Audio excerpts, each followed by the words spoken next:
అత్యంత ప్రధానమైన అంశం ఏంటంటే నిన్న జగన్ గారి టూర్లో జరిగినటువంటి హింస. జగన్ పర్యటనలో హింస, టీడీపీ కుట్రే, కిరాయి మనుషులతో టీడీపీ నేతలు రాళ్లు రువించారు. జెడ్+ భద్రత ఉన్న నేతకి సమీపంగా అరాచక శక్తులు ఎలా వచ్చాయి? జగన్ను ప్రజల్లో తిరగనివ్వకూడదన్నదే కూటమి లక్ష్యం. పొగాకు రైతుల కోసం వచ్చిన జగన్ను అడ్డుకోవాలని చూడడం సిగ్గుచేటు. ప్రకాశం జిల్లా వైఎస్ఆర్సీపీ నేతలు పొదిలిలో మహిళల్ని పోగేసి రాద్ధాంతం చేశారు. పొగాకు రైతుల పరామర్శకు వెళ్లిన మాజీ సీఎం పైకి నల్ల బెలూన్లు, చెప్పులు విసిరేయిస్తారా? ప్రజానేతను అవమానిస్తే ప్రతిస్పందనలు అంతే తీవ్రంగా ఉంటాయి. మంత్రి నారా లోకేష్ పై మాజీ మంత్రి అంబటి రాంబాబు ధ్వజం. ఇంకొక అద్భుతమైన వార్త. ఇది ఏంటంటే విషయం ఏంటంటే రెండు అంశాలు చెప్తాను. డిబేట్ స్టార్ట్ చేద్దాం. రెండు ప్రధానమైన అంశాలు. నిరసన తెలుపుతున్న మహిళలపై చెప్పులు, రాళ్లతో దాడి అంటూ ఈనాడు దినపత్రిక ఒక వార్తను ప్రచురించింది. అయితే టీడీపీ కుట్రను కూడా ఇందులో బయటపెట్టింది. ఒక మాజీ ముఖ్యమంత్రి రైతుల పరామర్శకు వెళుతున్నప్పుడు ఆయన భద్రతను కూడా దృష్టిలో పెట్టుకుని జెడ్+ కేటగిరీ భద్రత ఉన్న వ్యక్తి కాబట్టి నిరసనలకు అనుమతి ఇవ్వకూడదు. పాయింట్ నెంబర్ 1, ఎటువంటి నిరసనలకు అనుమతి ఇవ్వకూడదు. ఇచ్చారు అని చెప్పడానికి, ఇది టీడీపీ చేసిన కుట్రే అని చెప్పడానికి రామోజీరావు గారు రాసినటువంటి వార్తలో చాలా క్లియర్గా కనిపిస్తోంది. ఏం రాశారు వారు?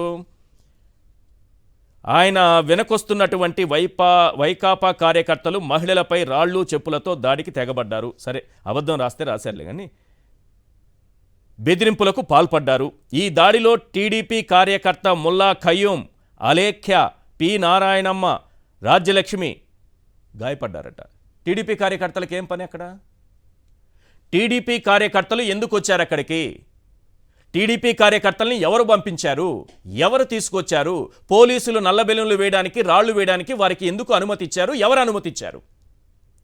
ఒక మాజీ ముఖ్యమంత్రి పర్యటనలో జెడ్+ కేటగిరీ భద్రత ఉన్నటువంటి మాజీ సీఎం పర్యటనలో నిరసనలు తెలపడానికి ఎవరు అనుమతించారు? టీడీపీ వాళ్ళు ఎందుకు అక్కడికి వచ్చారు? నల్ల బెలూన్లు ఎగరవేయడానికి అనుమతినిస్తారా? రాళ్లు విసరడానికి అనుమతిస్తారా? చెప్పులు వేయడానికి అనుమతిస్తారా? నిరసనలు తెలపడానికి అనుమతులు ఉంటాయా? ఒకటి ఆలోచిద్దాం మనం. సామాన్య ప్రజలు ఆలోచించండి.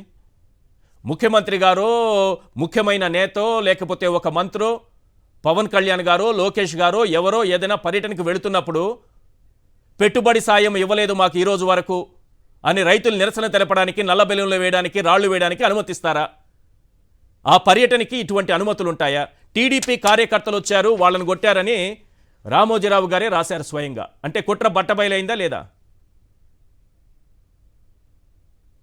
రేపు ఈ రాష్ట్రంలో జరిగినటువంటి హత్యలు, అత్యాచారాలు, ఆ బాధితుల కుటుంబాలు వచ్చి ముఖ్య నేతల పర్యటనల్లో మేము నిరసనలు తెలియజేస్తాం, నల్ల బెలూన్లు వేస్తాము, రాళ్లు వేస్తాము అనంటే అనుమతిస్తారా?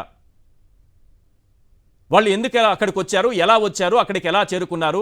మిద్దెలపైకి, డాబాలపైకి రాళ్లు ఎలా వెళ్ళాయి? అక్కడ ఉన్నటువంటి మీడియాకి సంబంధించినటువంటి కొందరు ప్రతినిధులు పైకెక్కి కొన్ని షార్ట్స్ తీయడానికి, వీడియోస్ తీయడానికి పైకెక్కే, మిద్దెలపైకి, డాబాలపైకి ఎక్కే ప్రయత్నం చేస్తే పోలీసులు వెళ్ళనివ్వలేదు. కానీ అక్కడికి అప్పుడే కొంతమంది అల్లరి మోకలు చేరుకున్నాయి. ఆ డాబాలపైన రాళ్లున్నాయి. ఇవన్నీ ఎలా ప్రీప్లాన్డ్ కాదా ఇది? ఇంకొక పాయింట్ చెప్తాను చూడండి. ఇంకో పాయింట్ చెప్తున్నా. చర్యలు తీసుకోవాల్సినవి. ఆడబిడ్డలు ఆవేదనతో నిరసన తెలిపితే రాళ్ల దాడులు చేస్తారా? వినండి ఇది. పొదిలి ఘటనపై ముఖ్యమంత్రి చంద్రబాబు ఆగ్రహం. ఈనాడు దినపత్రిక.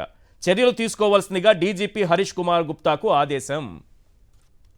అంటే ఆ జనం చూసిన తర్వాత, ఆ ప్రతిస్పందన చూసిన తరువాత, ఆ జన కెరటం చూసిన తరువాత, ఆయన వెంట నడుస్తున్నటువంటి సైన్యాన్ని చూసిన తరువాత ఇప్పుడు డీజీపీ గారికి ఆదేశాలు ఇచ్చారట. మరి మొన్నే కదా రాప్తాడులో 9వ తరగతి బాలికను 14 మంది పసుపు కీచకులు నెలల తరబడి అత్యాచారం చేసి, వీడియోలు చిత్రీకరించి, భయభ్రాంతులకు గురి చేసి, తండ్రి లేని ఆ అమ్మాయిని, మతిస్థిమితం కోల్పోయిన ఆ తల్లిని ఊరి నుంచి వెళ్ళగొట్టడానికి ఎమ్మెల్యే స్థాయి వ్యక్తులే దిగితే వారిపైన చర్యలు తీసుకోమని ఆదేశించవచ్చు కదా ముఖ్యమంత్రి గారు. ఆదేశించలేదే. 188 మహిళలపైన, చిన్నారులపైన అత్యాచారాలు జరిగితే చర్యలు తీసుకోమని ఆదేశించలేదే? 15 అత్యాచారాలు జరిగితే ఏ చర్యలు తీసుకోమని ఆదేశించారు? సరే, ఇప్పుడు ఆదేశాలు ఇచ్చారు. మన రాప్తాడులో ఏం చేశారు? భద్రత లేకుండా చేసి 80 మందికి పైగా వైఎస్ఆర్సీపీ నాయకులు కార్యకర్తలపైన కేసులు పెట్టారు. గుంటూరు మిర్చి యార్డుకి వెళుతున్న సమయంలో అనుమతి లేదు అని అంటూ జగన్మోహన్ రెడ్డితో పాటు అనేక మంది కార్యకర్తలు నేతలపై కేసులు పెట్టి అసలు ఆ కార్యక్రమంలో లేని పేర్ని నాని పైన కూడా కేసు పెట్టేశారు. అసలు ఆ కార్యక్రమానికి హాజరు కాలేదైనా పేర్ని నాని పైన కూడా కేసు పెట్టారు. జగన్మోహన్ రెడ్డి గారు ఏ పర్యటనకు వెళ్ళినా, ఎవరిని పరామర్శించడానికి వెళ్ళినా ఏదో ఒక రకంగా అడ్డంకులు సృష్టించడం, కేసులు పెట్టడం. ప్రతి పర్యటన పైన ఎందుకు కేసులు పెడుతున్నారు? ఇప్పుడు మళ్ళీ ఆదేశాలు ఎందుకు వచ్చాయి? అసలు ఎవరా అల్లరి మూకలని విచారణ జరపాల్సిన అవసరం ఉందా లేదా? ఒక మాజీ ముఖ్యమంత్రి భద్రతకు సంబంధించిన అంశం అవునా కాదా? ముందుగా ఈ విషయం మాట్లాడదాం. ఆ తర్వాత తల్లికి వందనం. ఎంతమంది తల్లులకు వందనం పెడతారు? ఎంతమంది పిల్లలకు పంగనామం పెడతారు? ఎంత ఇస్తారు? ఇస్తే ఒకేసారి ఇస్తారా? విడతల వారీగా అంటారా? అన్నీ క్లియర్గా మాట్లాడుకుందాం.